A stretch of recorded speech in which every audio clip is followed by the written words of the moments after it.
Great. Okay, I'm here at Chain Reaction 2008 in London with John Bird, who is the editor-in-chief of Big Issue magazine and a personal hero of mine, but we'll get to that later. John has just given a very, very passionate speech about social entrepreneurship, how youth can get involved, and the history of Big Issue. So I'm just going to talk about a couple of those things now. John, sorry to interrupt your lunch, but that's the type of person I am. There you are.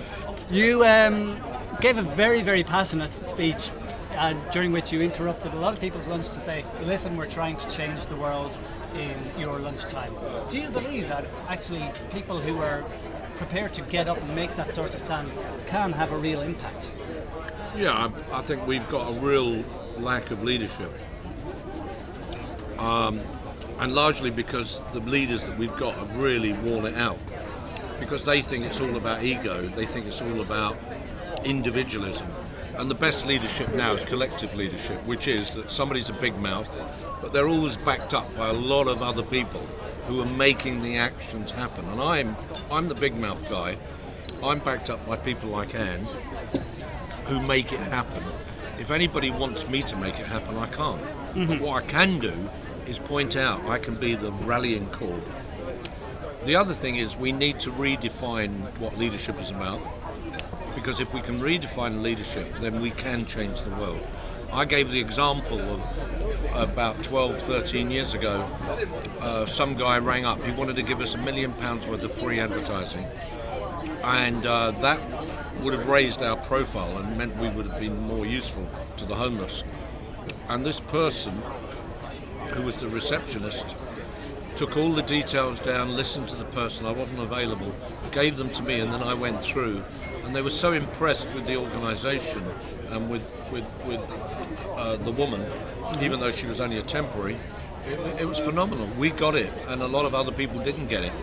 And she was more important in the Big Issue for that period of time than I was, or anybody else who's been involved. She was more important than the editor, more important than the people who put the money in. And we have to realise that the person who, whether they're cleaning, whether they are doing the backroom admin stuff, whether they're doing the noisy stuff in front of the camera, they are all of vital importance. And we have to start changing the world by buying into this new leadership. That's how I think it will work. Okay. Gordon Roddick, a friend of yours, helped you start Big Issue. There's a lovely quote that you have, never let up on a friend with loads of money. How important do you think the contacts that you've made have been to the success of Big Issue? Well, without Gordon Roddick and without Anita Roddick, there would be no Big Issue. Gordon put his money where his mouth is. I'd met him when I was on the run from the police, sleeping rough in Edinburgh, when I was 21. We were mates for a year, and then I re-met him 20 years later, and we reconnected. He was the inspiration. And that's why I say, if you meet people if you really want to make change, you do need money. Okay. And you've got to have somebody who will put the money in. What often happens, somebody begins to make change, and they get a grant or they get 2 years of money, and then the government or the trustee, or the funders back out and leave this thing in a precipitous sort of way.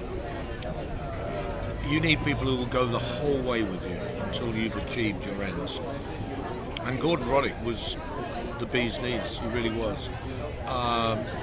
He doesn't like being reminded of that because he's more of a kind of an anonymous benefactor. But I keep reminding him. I won't let him forget it. Very good. The organisation Big Issue, a hand up, not a hand out. You come across as very not harsh, maybe uncompromising about your beliefs that homeless people should help themselves in interviews that I've read.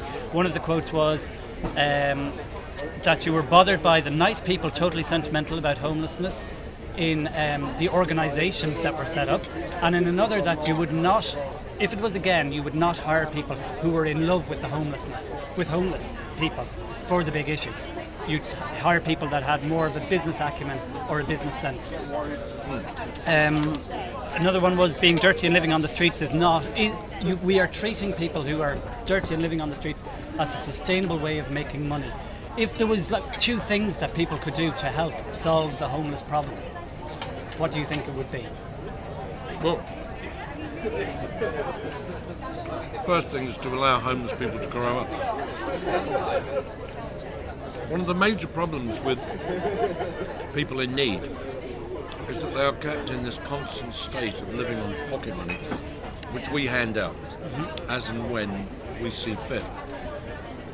We've got to get the homeless to be able to do what we do, which is grow up, take responsibility for ourselves, learn skills in order to get money, because you can't just stand still and hope that somebody's going to come with a job or with money to you. You have to kind of duck and dive. The problem with homelessness is that it is dominated by people who feel sorry for the homeless, who are totally devoted to the homeless. And I don't think it is a prerequisite to helping the homeless. I think the prerequisite to helping the homeless is to get dispassionate. That's why I say to people, the Daily Mail readers, I say, look, the homeless are costing you £60,000 a year, whether you like them or not.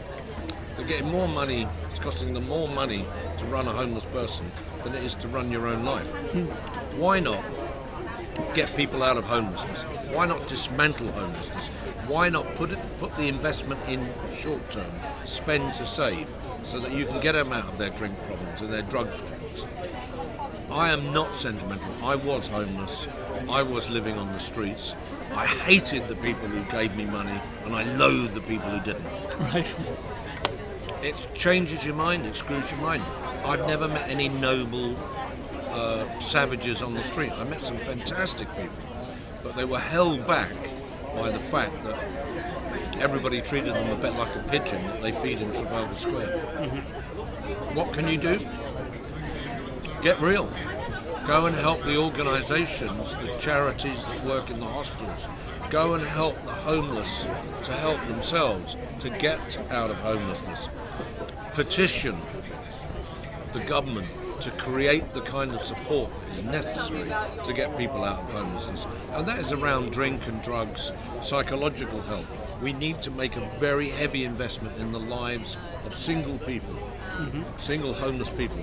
We need to give them a Rolls-Royce service, the kind of service that the posh give their children in order to get them out. The thing is, the homeless costs more money than the posh spend on their own families. It's like that. I think that's where we'll leave it, just as things start ending. Thank you very much, sir, and over to you.